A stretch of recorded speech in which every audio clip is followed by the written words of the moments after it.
Good morning, student. We will continue the lesson from this slide. Okay, next topic is inflation. So this is a particularly important chapter. As economic student, you must have a clear-cut knowledge about inflation because this is going to help you in the real life also. You must to understand what is the inflation and what are the causes for the inflation and how it is affect the life or the economy and what. So these are the we need to discuss. Okay, we're going to see one by one what is inflation. First one is the meaning of inflation. Inflation is a consistent and appreciable rise in the general price level. Actually, this is also asked this year. Paper திருத்திட்டு இருக்கு இல்லையா, அதில் இன்ஃப்ளேஷனை பற்றி 2 mark question கேட்டிருந்தாங்க. சிம்பிளாக ஒரு இந்த first line மட்டும் தான் எழுதியிருந்தாங்க. அதுக்கே என்ன பண்ணாங்க, they will ask 2 மார்க் சொல்லிட்டாங்க. there is hike in the general price level, that's all. இன்ஃப்ளேஷனாலே விலை ஏற்றம் அப்படின்னு எழுதினா போதும், they will give the 2 mark. ஓகேங்களா? Okay, in other words, inflation is the rate at which the general level of price for goods and services is rising and consequently the purchasing power of currency is falling. அதாவது first line அந்த blue colour சொல்லியிருக்கேன் இல்லையா, அது என்ன சொல்றாங்கன்னா, அது குறிப்பிட்ட அளவு விலையில ஏற்படுகின்ற மாற்றம், உயர்வு, ரைஸ், அதாவது சொல்றது தான் அந்த இன்ஃப்ளேஷன் சொல்றாங்க.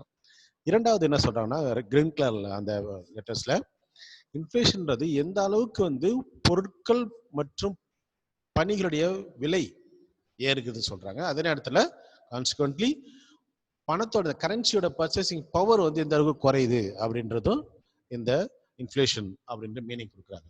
சரிங்களா? ஸோ இங்கே பாருங்களேன், அந்த பிக்சர் உங்கள் புக்கில் தான் இருக்கு, நான் அந்த இடத்துக்கு கொடுத்துருக்கேன். மேலே கரன்சி நோட் இருக்கு, கீழே பார்த்தீங்கன்னு சொன்னால் நம்ம அந்த ட்ராலி இல்லையா, நம்ம இப்போ அந்த மால்லலாம் பணம் பயன்படுத்துவோம் இல்லையா, அந்த பர்ச்சேஸ் பண்ணுறது அந்த ட்ராலி நம்ம இருக்கு. அதில் பாருங்களேன், ஃபர்ஸ்ட் பிக்சர்ல பாருங்க, அதாவது இயர் சொல்லியிருக்காங்க 2000ல 100 ரூபீஸ்க்கு மேபி அது ஒரு ஜஸ்ட் கிராஃபிக்கல் எக்ஸ்பிளனேஷன் தான். நிறைய பொருட்கள் இருக்கு அந்த பாக்கெட்ல.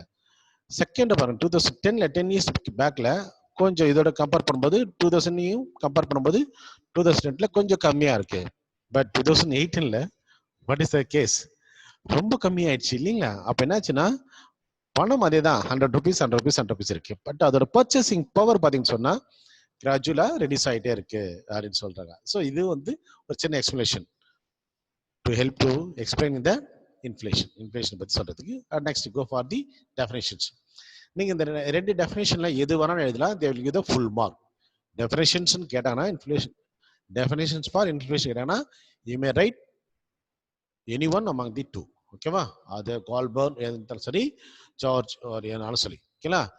ஃபர்ஸ்ட் ஒன்று பாருங்க, too much of money chasing too few goods. அது நிறைய பணங்கள் ரொம்ப கம்மியான பொருளை சேஸ் பண்றது, புரியுதா? அதான் இன்ஃப்ளேஷன் அப்படின்னு சொல்றாங்க. ரெண்டாவது சொல்ல போனா, a state of abnormal decrease in the quantity of purchasing power. அது பணத்தோடைய பர்ச்சேசிங் பவர் ரொம்ப அடிபதாளத்துக்கு போயிடுச்சு அப்படி நிலையை சொல்றதா இன்ஃப்ளேஷன் அப்படின்னு சொல்றது ரெண்டாவது சொல்லியிருக்காங்க. சரிங்களா? இந்த ரெண்டுல நீங்க எது ஈஸியா ஃபீல் பண்றீங்களோ அதை எழுதலாம், they will give the mark. Next go for the types of inflation. இன்ஃப்ளேஷன்ல நிறைய வகைகள் இருக்கு. அதோடைய இம்பாக்டை பொறுத்து, ஒவ்வொரு இன்ஃப்ளேஷனுடைய லெவலையும் அந்த லெவலை பொறுத்து அதோட இம்பாக்ட் மாறும் இல்லைங்களா? அதன் அடிப்படையில் economist classified the types of class, அதாவது type of inflation into what. So see the picture. இந்த பிக்சரை பாருங்க, உங்களுக்கு ஹெல்ப்ஃபுல்லா இருக்கும். இந்த புக்ல இருக்கு உங்களுக்கு. சப்போஸ் கூட புக் இருந்துச்சுன்னா பாருங்க. இந்த பெர்சன்டேஜ் ஒய் ஆக்சிஸ்ல என்ன மெஷர் பண்ணிருக்காங்க பாருங்க, பெர்சன்டேஜ் ஆஃப் பிரைஸ் ரைசஸ். கீழே இயர்ஸ் ஒன்னு பண்ணிருக்காங்க. இந்த டைப் ஆஃப் இன்ஃப்ளேஷன் பாருங்களேன். ஃபர்ஸ்ட் ஒன்னு ஏ பாருங்க, கிரீப்பிங் இன்ஃப்ளேஷன்ஸ், அதை தவழ்ந்துகிட்டு போற மாதிரி கொஞ்சம் ஸ்லோவா இருக்கு. வாக்கிங் இன்ஃப்ளேஷன், குழந்தை நவுந்து போச்சு, இப்போ ஏந்து நடக்குது. அடுத்து பி, சில பாருங்க ரன்னிங் இன்ஃப்ளேஷன்ஸ், குழந்தை நல்லா ஓடு விளையாடுது. சும்மா எக்ஸ்பிளேஷன், குழந்தைன்னு சொல்றதெல்லாம். டி பாருங்க, ஹைப்பர் இன்ஃப்ளேஷன், ஹை ஃபாஸ்ட், சும்மா அந்த ரன்னிங் மாஸ்டர் மாதிரி ஓடுறது, பயங்கர ஃபாஸ்டா இருக்குது இன்ஃப்ளேஷன். அப்போ இந்த ஒவ்வொரு லெவலும், அது இன்ஃப்ளேஷன் கிரீப்பிங் லெவலில் இருக்கும்போது எந்த இம்பாக்ட் இருக்கு, வேல்யூ ஆஃப் த மணி எப்படி இருக்கு, purchasing power of the money எப்படி இருக்கு, what is the price rate, how far it is affect, how far it is helpful. ஏன்னா இன்ஃப்ளேஷன் சொன்னாலே ஹெல்ப்ஃபுல்லான பர்சன் ஒருத்தர் இருக்கிறார். சர்டன் லெவல் ஆஃப் இன்ஃப்ளேஷன் வந்து சர்டன் பீப்புளுக்கு வந்து இன்ஃப்ளேஷன் இருக்கு, ஹெல்ப்ஃபுல் இருக்கு. ஏன்னா இன்ஃப்ளேஷன்னாலே அது ஒரு தப்பான ஒரு விஷயம், அது எக்கனாமிக்கலி ஒர்ஸ்ட் சிச்சுவேஷன் அப்படின்னு சொல்லுது. ஆக்சுவலாக வந்து கரெக்டாக சொல்லணும்னா போத் இன்ஃப்ளேஷன் டீஃப்ளேஷனும் தேவையில்லாத விஷயம் தான். இருந்தாலும் அட்ஜஸ்ட் பண்ணிக்கலாம் அப்படின்னு பார்க்கும்போது certain type of percentage of இன்ஃப்ளேஷனை அதை நம்ம வந்து அக்செப்ட் பண்ணிக்கலாம். ஏன்னா that will boost the parts. அதோட டானிக் மாதிரி யாருக்கு, ஒரு இன்வெஸ்டருக்கு, ஒரு பிஸ்னஸ் மேனுக்கு அது ஒரு பூஸ்ட் மாதிரி இல்லைங்களா. அப்போ வந்து பார்த்தீங்கன்னு சொன்னால் இன்ஃப்ளேஷன்றது வந்து ஒரு பிஸ்னஸ் மேன் கெயின் சொல்லுவாங்க. மேபி இன்ஃப்ளேஷன் அக்செப்ட் பண்ணலாம் அப்படின்னா ஓகே சர்டன் லெவலில். அப்போ வால்கிங் inflation, running inflation, hyper inflation, இதான் வந்து டைப் ஆஃப் இன்ஃப்ளேஷன். நீங்கள் கேட்டாங்கன்னு சொன்னால் நீங்கள் இப்படி டிராயிங் போட்டு நீங்கள் எழுதி காட்டணும். ஓகேங்களா. Now we go for the one by one. First one is the creeping inflation. The creeping inflation is slow moving and very mild. அதோட ரொம்ப கம்மியான, அதாவது தாக்கம் வந்து ரொம்ப கம்மியாக இருக்கும், அதோட மூவ்மெண்ட் வந்து ரொம்ப கம்மியாக இருக்கும். அதாவது என்ன சொன்னால், the rise in price will not be the precipitable but spread over a long period of time. என்ன சொன்னா அந்த பிரைஸோட விலையேற்றம் என்பது ரொம்ப வந்து அதிகமாக தாக்கத்தில் இருக்காது, பட் அது வந்து spread over a long period of time, அது ரொம்ப ரொம்ப காலத்துக்கு இருக்காது, ஒரு மாதிரி வந்து தாக்கம் அதிகமாக இருக்காதுன்னு சொல்றாங்க. பாருங்க, this type of inflation is in no way dangerous to the economy. இது எவ்வளோ காலத்துக்கு இப்படி இருந்தாலும் சரி, அது என்ன பண்றது இல்லை, அதோடைய தாக்கம் வந்து இன்ஃப்ளேஷனோட தாக்கம் வந்து அதிகமாக இருக்காது அப்படின்னு சொல்றாங்க. This is also known as mild inflation or moderate inflation. இதெல்லாம் நீங்கள் ஞாபகத்தை வச்சுக்கணும். ஏன்னா கிரீப்பிங் இன்ஃப்ளேஷன் வந்து கேட்கும்போது இப்படி என்ன கேட்கலாம் வாய்ப்பு இருக்கு. புரியுங்களா. இதான் வந்து கிரீப்பிங் இன்ஃப்ளேஷனுடைய ஒரு எக்ஸ்பிளனேஷன்ஸ். அதாவது ரொம்ப தாக்கத்தை ஏற்படுத்தாத, பாதிப்பு ஏற்படுத்தாத ஒரு பணவீக்கத்தின் அளவு. ஓகேங்களா. நெக்ஸ்ட் பார்த்தீங்கன்னா walking inflations. when price rises moderately and the annual inflation rate is a single digit, அது 3% இருந்து 9% போகுது இல்லைங்களா, it is called a walking or trolling inflation. கொஞ்சம் அதை விட கொஞ்சம் தாக்கம், அதாவது ட்ரோலிங் இல்லையா, அதை கொஞ்சம் நகர்றது இல்லையா, அந்த மாதிரி வந்து கொஞ்சம் ஃபர்ஸ்ட் கம்பேர் பண்ணும்போது இது கொஞ்சம் அதிகமான தாக்கத்தை கூடாது. அதோட பர்சன்டேஜ் சிங்கிள் டிஜிட்ல வருது, அதோட பர்சன்டேஜ் அளவு. ஆக்சுவலாக நான் ஸ்டூடெண்ட் இருக்கும்போது எங்கள் சார் என்ன சொல்லியிருக்குன்னா, மேக்ஸிமம் ஒரு சார் என்னன்னா எக்கனாமிக்ஸ் சொன்னது ஒரு 5% ஆஃப் இன்ஃப்ளேஷனை நம்ம அக்செப்ட் பண்ணிக்கலாம், அது வந்து பிஸ்னஸ்க்கு நல்லா ஹெல்ப்ஃபுல்லாக இருக்கும் அப்படின்னு சொல்லுவாங்க. அதாவது விலையேற்றத்தை மக்களும் கொஞ்சம் பொறுத்துக்கணும் அப்படின்னு சொல்லுவாங்க. பட் அந்த மாதிரி வந்து இது ஒரு வகையான பரவாயில்ல, சுமாரான ஒரு இன்ஃப்ளேஷன் ரேட் தான். நெக்ஸ்ட் பாருங்களேன், இப்போ ரன்னிங் இன்ஃப்ளேஷன். இப்போ பாருங்க, இது பர்சன்டேஜ் ரேட் பார்த்தீங்கன்னா டபுள் டிஜிட் ஆயிடுச்சு. அந்த price rise rapidly like the running of a horse. குதிரை எந்த அளவுக்கு ஓடுது பாருங்களேன். நான் குழந்தைய தான் சொன்னேன், ஆனால் இங்கே குதிரையே சொல்லியிருக்கிறாங்க. ஒரு குதிரை வேகம் அந்த அளவுக்கு என்ன ஆச்சு, ப்ரைஸ் பயங்கர, அப்பா அவ்வளோ விலை, தொட முடியல பொருள்னுவாங்க வீட்டில் வந்து அப்பா அம்மா. எதை எடுத்தாலும் அவ்வளோ ரேட்டு, இன்ஃப்ளேஷன் பயங்கரமா இருக்கு. இன்ஃப்ளேஷன் சொல்ல தெரியாது, பட் ரேட் அவ்வளோ ரேட் ஆயிடுச்சு, விலைகள் அவ்வளோ விலையாயிடுச்சுன்னு சொல்லுவாங்க. அதான் horse at the rate of speed 10% to 20% per annum. It is called running inflations. ஓகேங்களா. கண்டிப்பா இது மிகப்பெரிய தாக்கத்தை ஏற்படுத்தும். இது கண்டிப்பா யாருக்கும் ஹெல்ப் பண்றதா இருக்காது. ஏன்னா இன்ஃப்ளேஷன்ன்றதுனா பிசினஸ் மேன் கூட இந்த ஹெல்ப் பண்ணா ரொம்ப கம்மி தான். ஏன்னா மதிப்பில்லாத பணத்தை எவ்வளவு சேமிச்சு வச்சிருந்தோம், என்ன பிரயோஜனம்? மதிப்பில்லாத வர ப்ராஃபிட்னா பணம் தானே, அந்த பணத்தையும் வச்சு என்ன பிரயோஜனம்? புரியுங்களா. நெக்ஸ்ட் வந்து கலாப்பிங் இன்ஃப்ளேஷன் சொன்னாங்க. அது என்னது ஹைப்பர் இன்ஃப்ளேஷன். இது ரொம்ப ஹைப்பர் ஆயிடும் அப்படின்னு சொல்லுவாங்க, ரொம்ப பயங்கர எஃபெக்ட். அது galloping inflation or hyper inflation point out to unmanageable high inflation rate that run into 2 or 3 digit. அதோட அதோடைய ஆனுவல் ரேட் பார்த்தீங்கன்னா ரெண்டு டிஜிட்ல இருந்து 3 டிஜிட் வரைக்கும் போயிடும். பாரு கீழே பாருங்களேன். By high inflation, the percentage of this same is almost 20 to 100% from the overall perspective. இவ்வளோ பர்சன்டேஜ் பயங்கரமான ஒரு ரேட். ஸோ இதான் வந்து ஹைப்பர் இன்ஃப்ளேஷன் அப்படின்னு சொல்லப்படுது.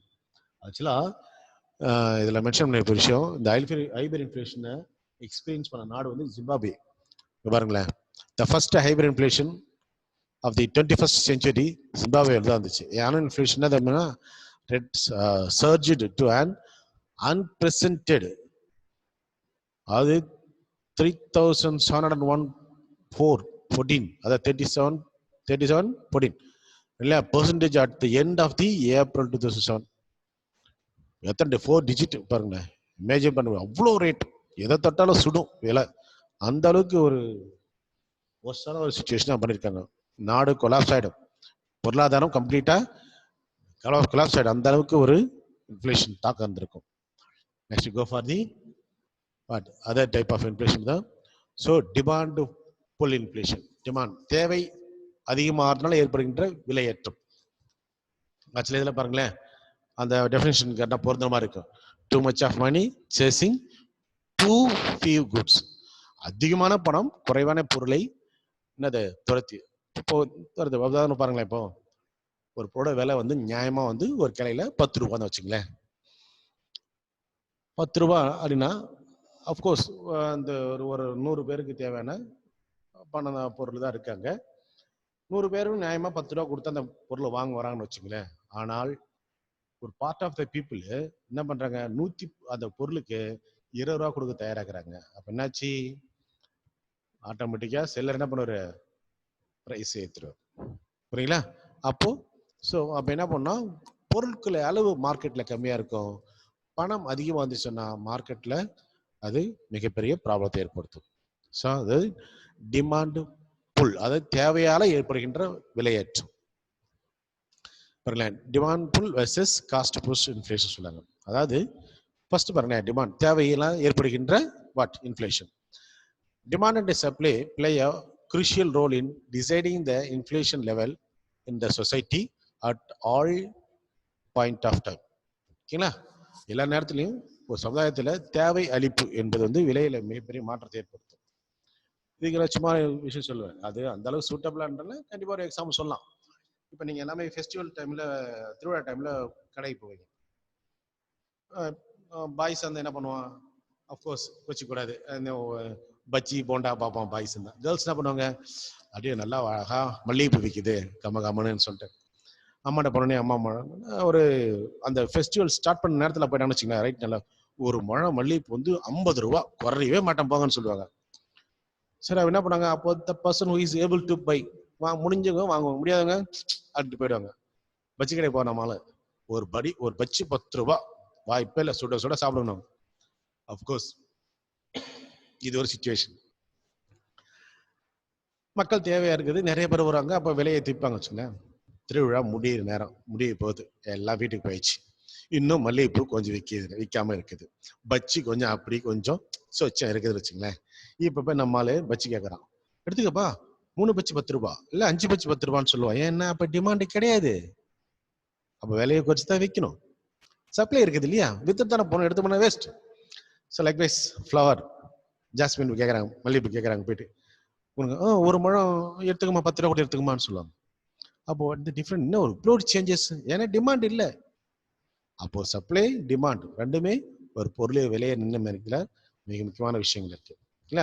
ஃபார் இன்ஸ்டன்ஸ் பாருங்களேன், இப்போ த டிமாண்ட் இஸ் ஹை, அதான் நான் சொன்னேன். இப்போ பொதுவாக ஒரு பொருளுக்கான தேவை அதிகமாக இருக்கும் பட்சத்தில் for a product and supply is low, அதே நேரத்தில் சப்ளை கம்மியாக இருக்குது, தேவை அதிகமாக இருந்து அளிப்பு சப்ளை கம்மியாக இருக்கும் பட்சத்தில் கண்டிப்பாக ப்ரைஸ் என்ன ஆகிடும், இன்க்ரீஸ் ஆகிடும். Price of the product increase ஆகிடும். இதுக்கு பார்த்தா என்னது, டிமாண்ட் புல் இன்ஃப்ளேஷன். புரியுது நல்லா?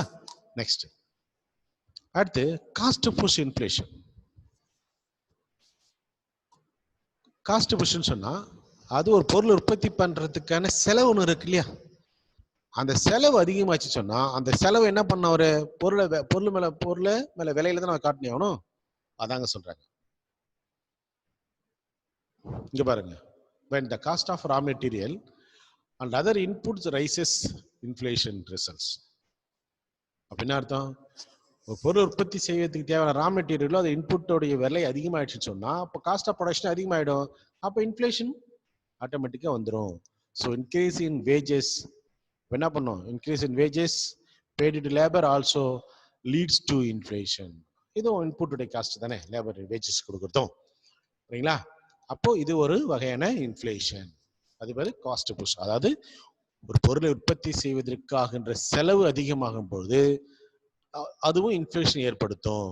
அதுக்கு பேர் தான் cost push inflations. Next, wage price spiral. இப்போ ஸ்பைரல் பார்த்தீங்கன்னு வச்சுங்களேன், அப்போ ஒன்னோட ஒன்று ஜாயிண்டாக இருக்கும். எதுக்கு எங்கேருந்து ஆரம்பிக்குது எங்கேருந்து முடியுதுன்னு சொல்ல முடியாது. அப்போ வேஜ் காரணமா இல்லை பிரைஸ் காரணமா? வேஜ் அதிகமானதுனால பிரைஸ் அதிகமாச்சா, இல்லை பிரைஸ் அதிகமானதுனால வேஜ் அதிகமாகினாங்களா அப்படின்றது வந்து நம்ம ஒரு சுற்றி நம்ம முட்டையில இருந்து கோழி வந்துச்சு இல்லை கோழிலேருந்து முட்டை வந்துச்சா சொல்லி இருக்கும். அஃப்கோர்ஸ் சயின்டிஃபிக்காக கண்டுபிடிச்சிருக்கலாம், நம்ம அந்த எக்ஸாம்பிள் விட்டுருவோம், நம்ம எக்கனாமிக்ஸ்க்கு வருவோம். இப்போ wage price spiral is used to explain the causes of cause and effect of relationship between the rising wages and the price or inflations. அது என்ன சொல்றாங்க, நல்லா பாருங்க. அது விலை, அதாவது மேல சொன்ன காஸ்ட் புஷ் இதுலயே வேஜ் அதிகமாகிறதுனால கண்டிப்பா அந்த உற்பத்தியாளர் பண்ண ஒரு பொருளை விலையை உயர்த்துவார். அப்போ வேஜ் அதிகமாகிறதுனால பொருள் விலையாகுது. இப்போ நான் லேபர் சைட்ல இருந்து பாக்குறேன், கடைக்கு போறேன், பொருட்கள் விலை அதிகமா இருக்கு. அப்போ என் ஓனர்கிட்ட ஏங்க பொருளோட விலையெல்லாம் அதிகமாக ஆயிடுச்சு, அதனால எனக்கு வேஜ் அதிகமாக கொடுங்கன்னு கேட்பாங்க. அப்போ விலையேற்ற இன்ஃப்ளேஷனுக்கு வேஜ் காரணமா இல்லை பிரைஸ் காரணமா அப்படின்னு நம்ம பேசுவோம். அது ஒரு டிஸ்கஷன் சும்மா, ஓகேங்களா? Next, other type of inflations. இது மட்டும் இல்லாம வேறு வகையான டைப்ஸ் இருக்கு, other type of inflations. Okay, first ஒன்று கரன்சி இன்ஃப்ளேஷன். என்னதுங்க, அதாவது அந்த டைம் இன்டியூஸ்மெண்ட். இன்டியூஸ்மெண்ட் என்ன எடுத்தீங்களா, தூண்டுதல், இன்னொருத்த மூலமாக இதனால தான் அப்படி ஆச்சு அப்படின்னு சொல்லுங்க. தூண்டுதல், இன்டியூஸ்மெண்ட்னா தூண்டுதல் காரணமாக, ஓகேங்களா? இங்க பாருங்க, ஃபர்ஸ்ட் பார்க்கும்போது என்ன பண்ணணும்னா கரன்சி இன்ஃப்ளேஷன். ஓகே, எல்லாமே இருந்துச்சு ஸ்லைட்ல, நீங்க ஒன் பை ஒன் பாருங்க. இப்போ currency inflation. The excess supply of money in circulation causes rise in price level. Of course, அது ஒரு சமுதாயத்துல பணத்தோட அளிப்பு வந்து அதிகமா, தேவைக்கு அதிகமா இருந்துச்சுன்னா, பணம் வந்து நிறைய இருந்துச்சுன்னா கண்டிப்பா அது விலையில மாற்றம் ஏற்படும். அது excess supply of price. Okay, excess supply of money causes rise in the price level. இது ஒரு currency inflation. Next, credit inflation. அதாவது பேங்க் வந்து பார்த்தீங்கன்னு வச்சுக்கோங்க, பயங்கர ரிபல் ஆயிடுச்சு, யார் போய் லோன் கேட்டாலும் கொடுக்குறாருன்னு அர்த்தம். அப்போ பேங்க்ல இருந்து பணம் வந்து வெளியில வந்து சமுதாயத்துக்கு, அப்போ சமுதாயத்துக்கு அடிஷன் சப்ளை ஆஃப் மணி வந்து எங்க பேங்க்ல வந்துட்டு, அப்புறம் சப்ளை ஆஃப் மணி இந்த எக்ஸிஸ்டன்ஸ் கம்யூனிட்டியில அதிகமாயிடும். அந்த கம்யூனிட்டினா நீங்க வேற நினைத்தால எக்கனாமியில. when banks are liberal in lending credit, the money supply increases and thereby raising prices. அப்ப என்ன பணம் சமுதாயத்தை அதிகமாயிடுச்சு சொன்னா இதுவும் என்ன பண்ணணும்னு சொன்னா விலையில மாற்றத்தை ஏற்படுத்தும். Next, deficit induced inflation. Deficit வந்து பற்றாக்குறை. பற்றாக்குறை அப்படின்னாலே கடன் வாங்குறது இல்ல, அந்த டெபிசிட் பட்ஜெட், பற்றாக்குறை நிதி, அந்த பட்ஜெட் போடுறாங்க இல்லையா, அந்த பற்றாக்குறை பட்ஜெட் போடும்போது, நிதி போடும்போது என்ன சொன்னா அடிஷனலா கடன் வாங்கி வெளியில இருந்து பணத்தை வந்து ஒரு சொசைட்டில வைப்பாங்க, அதாவது ஒரு எக்கனாமிக்ல வரும் அந்த பணம். மேபி அந்த பணம் வந்து சென்ட்ரல் பேங்க் புதுசா அச்சிட்டு வெளியிடலாம் இல்லையா, அப்படி வந்து குவான்டிட்டி ஆஃப் மணி இன்க்ரீஸ் ஆகிடும். அப்படி இன்க்ரீஸ் ஆகும்போது என்ன பண்ணுங்க, பிரைஸ் விலை அதிகமாகிடும், வேல்யூ ஆஃப் மணி குறைஞ்சிரும். இங்க எல்லாமே ஃப்ரம் ஃபர்ஸ்ட் பாயிண்ட்ல இருந்து ஃபோர்த் பாயிண்ட் இருக்கு பாருங்க, வாட் ஆர் த சோஃபார், எத்தனை பாயிண்ட் இருந்தாலும் நீங்க ஜென்ரலா புரிஞ்சுக்க வேண்டியது, இன்ஃப்ளேஷன் அப்படின்னாலே பணத்தோட அளவு, அது குவான்டிட்டி அதிகமாகிடுச்சு. பணத்தோடைய குவான்டிட்டி அதிகமாக ஆக அதோட வேல்யூ குறைஞ்சிட்டே போகும். வேல்யூ குறைய குறைய இம்பாக்ட் எதில் காட்டினா பிரைஸ்ல காட்டும், பிரைஸ் வந்து இன்க்ரீஸ் ஆகிட்டே இருக்கும். இப்போ டெபிசிட் இன்டியூஸ்டுனா, டெபிசிட் வந்து அதால இன்டியூஸ் தூண்டுது. Deficit budget is generally financed through. அப்படின்னா டெபிசிட் பட்ஜெட்னு வச்சுங்க, பட்ஜெட் போடுறாங்க, அப்புறம் 2 lakh crore நம்ம financial minister Nirmala Sitharaman budget போட்டு இன்னைக்கு மிகப்பெரிய ஒரு புரட்சி படிச்சிருக்கிறாங்க. ஏன்னா இந்திய வரலாற்றுல 2 lakh crore வந்து மிக முக்கியமான பெரிய அமௌண்ட்டான ஒரு பட்ஜெட் அது. புரியுதுங்களா? அது மாதிரி அந்த பட்ஜெட் சப்போஸ் பத்தல, செலவு வரவு செலவு திட்டம் தானே பட்ஜெட்னா. இப்போ வரவுனா தான் செலவு காட்டணும் இல்லையா? இப்போ செலவோட அதாவது வரவை விட செலவு அதிகமாகிடுச்சுன்னா அப்போ அந்த செலவை மீட் பண்ணுறதுக்கு பணம் எங்கே பண்ணணும்? ஒன்றும் லோன் வாங்கணும், இல்லை புதுசாக பணத்தை பிரிண்ட் பண்ணி வெளியில் கொடுக்கணும். அப்போ என்ன ஆகும்? அடிஷன் ஆகிடும். இருக்கிற பணத்தை விட புதுசாக பணம் உள்ள வச்சுன்னா அடிஷன் ஆகிடும். அப்போது ஃபினான்சிங் த்ரூ பிரிண்டிங் அடிக்கிறாங்க பாருங்க. பாருங்க இந்த லைனை பாருங்க, தேர்ட் ஒன் பாருங்க. Deficit budget is generally financed. அப்படின்னா பற்றாக்குறை நிதி நிலை வரும்பொழுது அதுக்கு தேவையான நிதியை என்ன பண்ணுவோம்? Through printing of currency by the central bank. Central bank என்ன பண்ணும்? புதுசா பணத்தை அச்சிட்டு வெளியிடும்.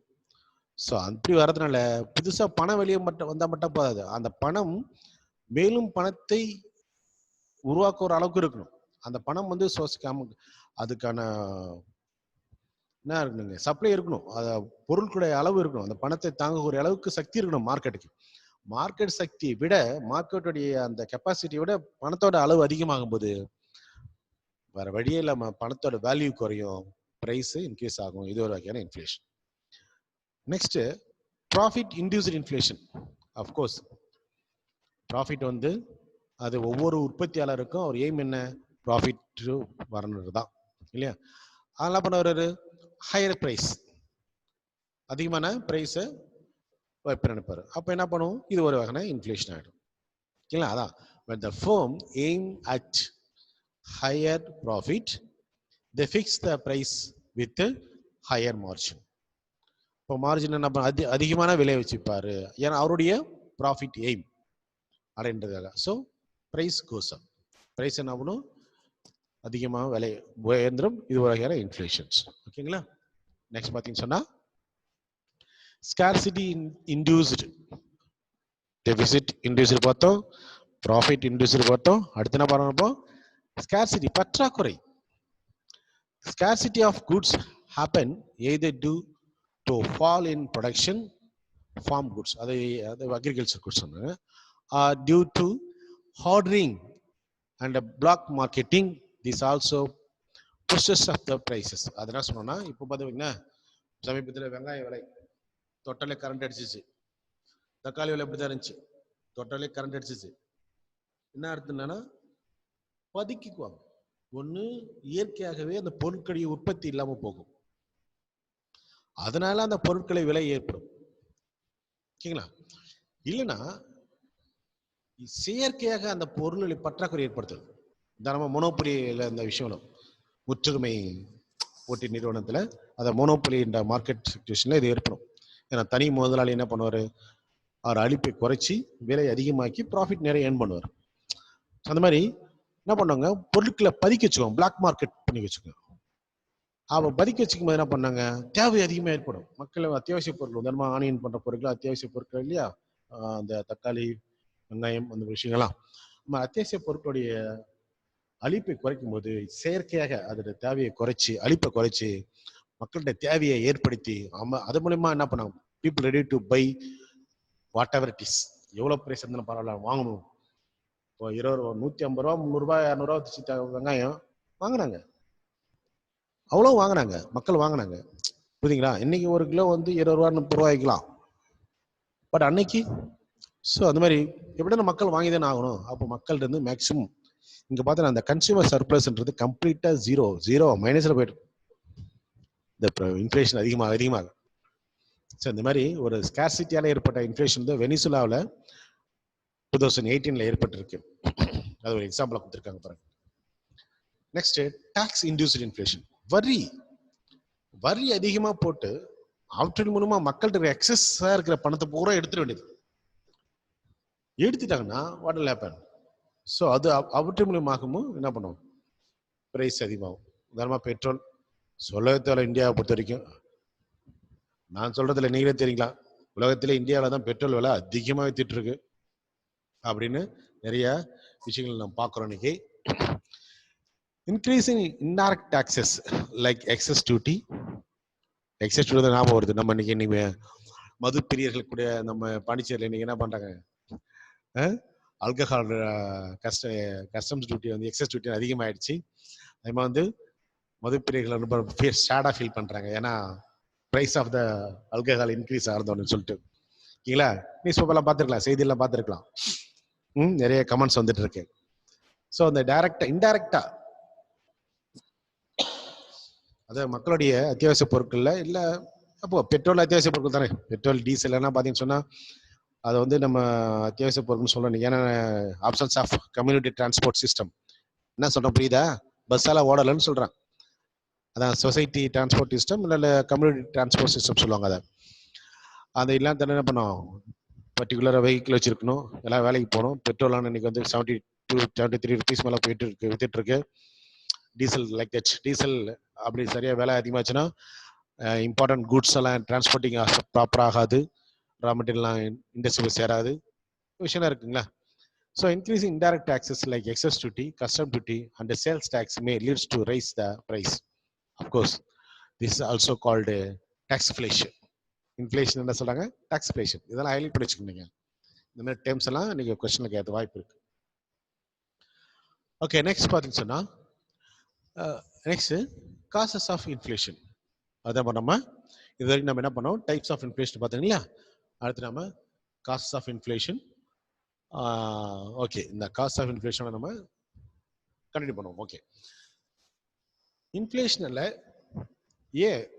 பாருங்க என்ன causes. Increase in money supply. First one, the supply of money which lead to increase in aggregate demand. The higher the growth rate of the nominal money supply, higher is the rate of inflation. அதான் மணி சப்ளைன்னு சொன்னா நீங்க மொத்தமா பார்க்க கூடாது. அந்த nominal மணின்னு சொன்னா, நாமினல்னா பெயரளவுக்கு amount of money மட்டும் தான் இருக்கும், பட் அதோட பர்ச்சேசிங் பவர்னு சொல்லும்போது ரொம்ப கம்மியாயிடும். அப்போ நாமினல் மணி சப்ளை அதிகமாக ரேட் ஆஃப் இன்ஃப்ளேஷனும் அதிகமாகும். இது ஒரு காரணம், மணி சப்ளை ஒரு காரணம். நெக்ஸ்ட் பார்த்தீங்கன்னா அடுத்த காரணம் தான் இன்க்ரீஸ் இன் டிஸ்போசபிள் இன்கம். நம்ம பார்த்தோம் செகண்ட் லெசன்ல பார்த்தோம், national income, personal income, disposable income. Disposable இன்கம்னா அது கன்சூமர் ஈஸியாக செலவு பண்ணக்கூடிய இன்கம். அப்போ நிறைய பணம் மக்கள் வந்து பொருட்கள் மீது செலவு பண்ண தயாரா இருக்கும் பட்சத்துல, பொருள் கம்மியா இருக்கும் பட்சத்துல இன்ஃப்ளேஷன் ஏற்படுத்தும். இதான் வந்து டிஸ்போசபிள் இன்கம் ஏற்படுத்தும். The rise in their demand for goods and services. அதாவது அந்த டிஸ்போசபிள் இன்கம் அதிகமாக என்ன ஆகும்னு சொன்னா, அது என்ன பண்ணும், மக்களுடைய தேவை அதிகமாக்கும். எது மேல? பொருட்கள் மற்றும் பணிகள் மீது தேவை அதிகமாகும். So disposable income may increase with rise in national income or reduction in taxes or reduction in the savings of the people. நான் சொன்னேன் டிஸ்போசபிள் இன்கம் அதிகமாகிறதுனால டாக்ஸ் அதிகமாகும், டிஸ்போசபிள் இன்கம் அதிகமாகிறதுனால தேவை அதிகமாகும், அதனால விலை அதிகமாகும் சொல்றாங்க. இது ஒரு காரணம். இந்த டிஸ்போசபிள் இன்கமே அதிகமாகிறது என்ன காரணம் சொன்னா, ஒன்று வந்து மக்கள் நேஷனல் இன்கம் மேபி அதிகமாக இருக்கலாம். ரெண்டாவது வந்து ரிடக்ஷன் டாக்ஸஸ், டேக்ஸ் போட அது குறைஞ்சி, டேக்ஸை குறைச்சிட்டாங்கன்னு சொன்னா டாக்ஸபிள் அமௌண்ட் குறைஞ்சிரும். அப்போ அதில் அப்போ என்ன பண்ண டிஸ்போசபிள் இன்கம் அதிகமாக மக்கள்கிட்ட இருக்கும். மக்கள் சேவிங்ஸ் இல்லாமல் எல்லாத்தையுமே ரைட் நோ செலவு பண்ணாங்கன்னா அதுவும் இந்த மாதிரி டிஸ்போசபிள் இன்கம் அதிகமாகிறதுக்கு காரணமாக இருக்கும். Next increase in public expenditure. ஆக்சுவலாக இதுவும் இந்த விஷயம் கேட்டிருந்தாங்க, காசஸ் ஆஃப் இன்ஃப்ளேஷன் கேட்டிருந்தாங்க. So government activities have been expanding due to the developmental activities and the social welfare programs. பாருங்க, இது ஒரு காரணம். Increase in public expenditure. அரசாங்கத்தோடைய செலவு அதிகமாகும் போது, அரசாங்கம் எப்பவுமே அது அட்டானமஸ் இன்வெஸ்ட்மெண்ட் அப்படின்னு சொல்லுவாங்க. அரசாங்கம் செலவு பண்ண எந்த விதமான லாபத்தை எதிர்பார்க்காம செலவு பண்ணுவாங்க. அது செலவு பண்ணும்போது என்ன சொன்னா என்ன ஆகுது, லைக் தட் இது டிரான்ஸ்ஃபர் ஆஃப் அமௌண்ட் மாதிரி தான். இப்போ பென்ஷன் கொடுத்துட்டு இருக்காங்க, பென்ஷன்ன்றது டிரான்ஸ்ஃபர் ஆஃப் அமௌண்ட், சரிங்களா? அது உழைப்பே இல்லாமல் ஊதியம் வரும். அது அப்படி சொல்லக்கூடாது, அப்படிதான் சொல்லுவாங்க எக்கனாமிக்ஸ் பாயிண்ட் ஆஃப் வியூல. அது பென்ஷன்லாம் தப்பா சொல்லலாம், ஓகேங்களா? அப்போ அந்த மாதிரினா அந்த கவர்மெண்டோட ஆக்டிவிட்டிஸ் நீங்க வந்து வெல்ஃபேர் ஆக்டிவிட்டிஸ். இப்போ COVID-19 இருக்கு, இந்த 19 டைம்ல வந்து நிறைய பேர் வந்து சஃபரா ஃபீல் பண்ணுவாங்க. பிசினஸ் ஆக்டிவிட்டிஸ் இல்லை, இன்கம் ஏர்ன் பண்ண வசதி இல்லை, வாய்ப்பு இல்லை. அப்போ கவர்மெண்டோடைய direct investment, direct transaction to the people, மக்களுக்கு பணம் கொடுத்தா. பாண்டிச்சேரியில் 2000 rupees கொடுத்தாங்க, தமிழ்நாட்டில் 1000 rupees கொடுத்தாங்க. இந்த மாதிரி நிறைய செலவு பண்ணிட்டு இருக்காங்க கவர்மெண்ட்ல, சரிங்களா? ஸோ இந்த மாதிரி டைம்ல பணம் வந்து மக்கள் கையில் வருது. அப்போ என்ன ஆகணும், பொருட்கள் உற்பத்தி இல்லை, ஆனால் பணம் இருக்கு. So this leads to rise up price. ஓகேங்களா? சிம்பிளா சொல்லலாம் அப்படியே. அடுத்து பாருங்க, increase in consumer what? Which point is that? Consumer spending. Okay, அது மேல ஒரு ஹைலைட் ஆகிறதுல சரியா நான் படிக்க முடியல. Okay, increasing consumer spending. The demand for goods and services increases when they are given credit to buy goods on higher purchase on installment basis. புரியுங்களா? என்ன சொல்றாங்க? இப்போ நீங்கள் இன்ஸ்டால்மெண்ட்ல நீங்கள் நிறைய பொருள் வாங்குறோம். நமக்கு நம்ம எப்படி ₹1 கொடுத்தா எல்லா பொருள் எடுத்துட்டு போகலாம் அப்படின்னு சொல்லிட்டு ஒரு உற்பத்தி சேல்ஸ் நிறுவனம் சொல்லிட்டு இருக்கு பாண்டிச்சேரியில். எங்க தெரியும் உங்களுக்கு இல்லையா? ஸோ அந்த மாதிரி பேர் சொல்லக்கூடாது இல்லைங்களா? நம்ம அது ஒரு நிறுவனம் சொல்லுது. அப்படின்னா அவங்க என்ன பண்றாங்க, மக்களுடைய தேவையை இவங்கள என்ன பண்றாங்க, தூண்டி விடுறாங்க. மக்கள் கடன் வாங்கி கூட செலவு பண்ணலாம், இன்ஸ்டால்மெண்ட் பணம் கட்டினா போதும், ஆனா விலை இவ்வளோ. அப்ப என்ன பண்ணாங்க, அட பொறுமை தானே கட்டுறோம் கொஞ்சம் கொஞ்சமா அப்படின்னு ஆக்சுவல் பிரைஸை விட இவங்க விலை ஏற்றி விற்கிறத பொறுத்துக்கிறாங்க அவங்க. இதான் இன்க்ரீஸ் இன் கன்சூமர் ஸ்பெண்டிங். மக்களுடைய செலவு அதிகமாகிறதுக்கு இது ஒரு காரணமா இருக்குது. Next cheap money policy. Cheap மணி பாலிசின்னு சொன்னா ஆக்சுவலா இது வந்து சீப் மணி பாலிசின்றது வந்து பொருளாதாரம் சுணக்கம் எக்கனாமிக் கிரைசிஸ் இருக்கும்போது மானிட்டரி செக்டர்ல இருந்து பயன்படுத்துவாங்க. சீப் மணி பாலிசின்ற போது ரேட் ஆஃப் இன்ட்ரெஸ்ட் கம்மியா இருக்கும். அந்த நேரத்தில் வந்து கமர்ஷியல் பேங்க்ல என்ன பண்ணுவாங்க, நிறைய பணம் லோன் கொடுப்பாங்க. அது பண்ணும்போது flow of money from bank to the people, இன்வெஸ்டர்கிட்ட நிறைய பணம் போகும், அவங்க நிறைய உற்பத்தி பண்ணுவாங்க. அது அப்படியே ஒரு செயின் மாதிரி மணி இன்ட்ரெஸ்ட் அதிகமாகும், அப்படி போயிட்டு இருக்கும் பாருங்களேன். Cheap money policy or the policy of credit expansion also leads to increase in the money supply which rises the demand for goods and services in the economy. புரியுதுங்களா? அப்போ என்ன பண்ணும், இந்த கிரெடிட் எக்ஸ்பான்ஷனோட கமர்ஷியல் பேங்கோட கிரெடிட் எக்ஸ்பான்ஷன் வந்து மக்கள் மத்தியில் நிறைய பணங்கள் வரதுக்கு வந்துடும். அப்போ மக்களுக்கான தேவை, மக்களுடைய தேவை அதிகமாகும், அது ஒரு வகையான பணவீக்கத்தை ஏற்படுத்தும். Next deficit financing. இது ஆல்ரெடி நம்ம வந்து ஏற்கனவே அந்த டைப் ஆஃப் இன்ஃப்ளேஷன்ல பார்த்துருக்கோம் நம்ம. In order to meet it's increased expenses the government use the tool, அதாவது டெபிசிட் ஃபைனான்சிங் இந்த டூலை பயன்படுத்துவாங்க. அது இப்போ வந்து 10,000 கோடிக்கு வந்து 10 லட்சம் கோடி, இப்போ 1000 கோடி சொல்லணும், லட்சங்களை தான் சொல்லணும். கோடி நம்ம இந்தியா பொறுத்த வரைக்கும் பயங்கரமாக டெவலப் ஆயிடுச்சு எக்கனாமி. அதில் 20 lakh கோட்ஸ் அப்படி சொன்னாலே அது மாதிரி வந்து நிறைய தான் சொல்லணும். ஒரு 10 லட்சம் கோடிக்கு வந்து நம்ம பட்ஜெட் போடுறாங்க பாண்டிச்சேரியில் வச்சுக்கலாம். ஆனால் வருமானம் வந்து 5 லட்சம் கோடி தான். மீது 5 லட்சம் தொண்டு வந்துருச்சு. அந்த 5 லட்சம் கோடி எப்படி நம்ம வரும் இல்லையா? அப்போ தான் நாங்கள் செலவு பண்ண மீட் பண்ண முடியும். அது எங்கன்னா கடன் வாங்குறது, இல்லைனா வந்து அதிகாரம் எடுத்துட்டு நம்ம கவர்னர் அம்மா அதிகாரம் கொடுத்துட்டாங்க, நீங்க எவ்வளவு பணம் வருமோ பிரிண்ட் போட்டு எடுத்துக்கங்கன்னு சொல்லிட்டு. அப்படி பிரிண்ட் போட வேணும், அடிஷ்னலா பணம் வந்து எக்கனாமிக்ல வரும், பொருளாதாரத்துக்குள்ள வரும். அப்போ அக்ரிகேட் டிமாண்ட் வந்து என்ன ஆகணும், in relation to the aggregate supply வந்து கம்மியா இருக்கும் பட்சத்துல என்ன ஆகும், அக்ரிகேட் டிமாண்ட் அதிகமாகி அக்ரிகேட் சப்ளை கம்மியா இருக்கும் பட்சத்துல பிரைஸ் அதிகமாயிடும். இது வந்து இன்ஃபிளேஷனரி பிரைசஸ் சொல்லுவாங்க. இது பேர் என்ன பண்ணுங்க, இன்ஃபிளேஷனரி பிரைசஸ் சொல்றது. அது டெபிசிட் ஃபைனான்ஸால வரும். ஓகேங்களா? பொதுவாக டெபிசிட் ஃபைனான்ஸ் போகிறது வந்து பொருளாதார பிரச்சனையை சால்வ் பண்ணுறதுக்கு. பட் அதுவே சில நேரத்தில் பொருளாதார பிரச்சனையை உண்டு பண்ணுன்றது தான். அது மேனேஜபிள் அளவில் இருக்கணும். மேனேஜபிள் அளவு மாறிச்சுன்னா that will leads to impact. Okay, next வந்து black assets and activities and money. இது பிளாக் மணி நம்மளால சொல்லுவாங்க இல்லையா? இப்போ புது படம் ரிலீஸ் ஆயிடுச்சு, நம்ம எடுத்துனா ஹவுஸ் பில் ஓட்டுருவோம், கண்டிப்பாக என்ன பிளாக்ல வித்துருவாங்களே டிக்கெட்டை. அது ஒரு வகையில் பிளாக் மணின்னு சொன்னால் அன்அக்கௌண்டபிள் மணி. ஸோ இது சின்னமாக ஒரு எக்ஸாம்பிள் சொன்னேன், என்ன சொல்லியிருக்கிறேன் இந்த லெசன்லேயே. ஒரு பொருளோட விலை ஆக்சுவலாக 10 rupees. அப்போ அந்த ஊர் மக்களுக்கெல்லாம் தெரியும் இந்த விலை 10 ரூபா தான். ஆனால் அந்த ஊரில் ஒரு 5 பேர் 10 பேர் என்ன பண்ணுறாங்க, பிளாக் மணி நிறைய வச்சுருக்காங்க. அந்த பிளாக் மணி என்ன பண்ணுவாங்க, அது மார்க்கெட்டுக்கு வருதுன்னா 10 ரூபா நினைச்சான விலை, அந்த பொருளை இவன் என்ன பண்றான் 15 கொடுத்து வாங்க தயாராகிறான். அப்ப என்ன ஆயிடும், 10 ரூபா பொருள் 15 ரூபா ஆயிடும். அதனால ஸோ இது ஒரு வகையான இன்ஃபிளேஷன் டைரக்டா அது இன்டைரக்டா கிரியேட் பண்ணும். அதை பிளாக் மணி. அதை பிளாக் மணி அந்த அசெட்ஸை வந்து இவங்க என்ன பண்ணுவாங்க, மார்க்கெட் எக்ஸிஸ்டிங் மார்க்கெட்ல யூட்டிலைஸ் பண்ணும்போது ஸோ தட் வில் அது ஒரு சைட் எஃபெக்ட் உண்டாக்கும். பாருங்க, the existence of black money and the black assets due to the corruptions, tax evasion, வரி கட்டாம ஏமாத்துற பணங்கள், அது வந்து கரப்ஷன்ஸ் தவறான வழியில் பயன்படுத்தினது, லஞ்சம் அந்த மாதிரி வழியில் இல்லையா, கருப்பு பணம், பிளாக் அசட்ஸ் அதாவது கணக்கில் காட்டாத சொத்து இதெல்லாம் இது மூலமா வந்து என்ன பண்ணா increase the aggregate demand.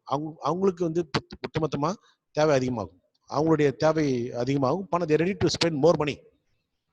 So அது மாதிரி people spend much money lavishly, அதாவது பிளென்டிஃபுல்லி. லேவிஸ்லின்றது வார்த்தை புக்கில் இருக்கும், அந்த பிளென்டிஃபுல்ன்றது நான் உங்களுக்கு எக்ஸ்பிளேஷன் சிம்பிளாக எழுதியிருக்கேன். நிறைய பணத்தை மக்கள் செலவு பண்ண தயாராக இருக்கிற பட்சத்தில் so black marketing and hoarding reduce the supply of goods. என்ன பண்ணும், சைட் பை சைட் என்ன பண்ணாங்க, இருக்கிற பொருளை பதுக்கி வச்சுக்குவான். சரிங்களா? பதுக்கி வச்சுட்டு என்ன சொன்னான், ஸோ தேவை அதிகமாக இருக்குது, சப்ளை கம்மியாயிடுச்சு பொருட்களுடைய. So this trend tend to rise the price level future. இந்த மாதிரி போக்கு, தேவை அதிகமாக இருந்து அழிப்பு கம்மியாக்கி ஆர்டிஃபிஷியலாக அழிப்பு கம்மியாக்குற போக்கு இருந்துச்சு சொன்னால் கண்டிப்பாக பொருட்கள் விலையே அதை அதிகமாக்கிடும். நெக்ஸ்ட், ரீபேமெண்ட் ஆஃப் பப்ளிக் டெப்ட். ஓகே, அரசாங்கம் மக்கள்கிட்ட இருந்து வாங்கின பணத்தை பிறகு திரும்ப மக்கள்கிட்டே கொடுக்குது. ஆக்சுவலாக அந்த மக்கள்கிட்ட இருந்து ஓப்பன் மார்க்கெட் ஆப்ரேஷன் சொல்லுவாங்க. அது டியூரிங் இன்ஃப்ளேஷனில் மெத்தட் ஆஃப் கண்ட்ரோலிங் இன்ஃப்ளேஷன் பார்ப்போம் நம்ம அடுத்த கிளாஸில். ஸோ அப்போ அது ஒரு ஓப்பன் மார்க்கெட் ஆப்ரேஷன். இது அப்படி ஒரு விஷயம் என்னன்னா, when the government repay its past internal debt to the public, it leads to increase in the money supply with the public. This tended to raise the aggregate demand of goods and services. சரிங்களா? So அதனால என்ன பண்ணு சொன்னால் மக்கள் கையில் பணம் அதிகமாக போகிறது, திடீர்னு மக்கள் கையில் பணம் அதிகமாக போகிறதுனால மக்களுக்கு தேவை அதிகமாகும், இது வகையான இன்ஃப்ளேஷன் உண்டாகும் சொல்கிறாங்க. Next, increase in export. இந்த லாஸ்ட்டாக சொல்லுவாங்க. எக்ஸ்போர்ட் என்ன அர்த்தம், நம்ம நாட்டு என்ன பண்ணோம், பொருள் உற்பத்தி வெளிநாடு வைக்கிறது. அப்போ உள்நாட்டுக்கு தேவையான பொருள் பற்றாக்குறை ஆகிடும். புரியுங்களா? when export are encouraged, domestic supply of goods decline ஆகிடும். அப்போ பிரைஸ் அதிகமாகிடும். அவைலபிலிட்டி ஆஃப் த குட்ஸ் கம்மியாக இருக்கு இல்லையா, அப்போ பிரைஸ் அதிகமாகணும். So these are the causes for the inflation. Okay, with that I conclude the part of the lesson. We'll continue the lesson from the next slide. Go through the slides carefully, read very carefully, and because very important part. Okay, student, thank you.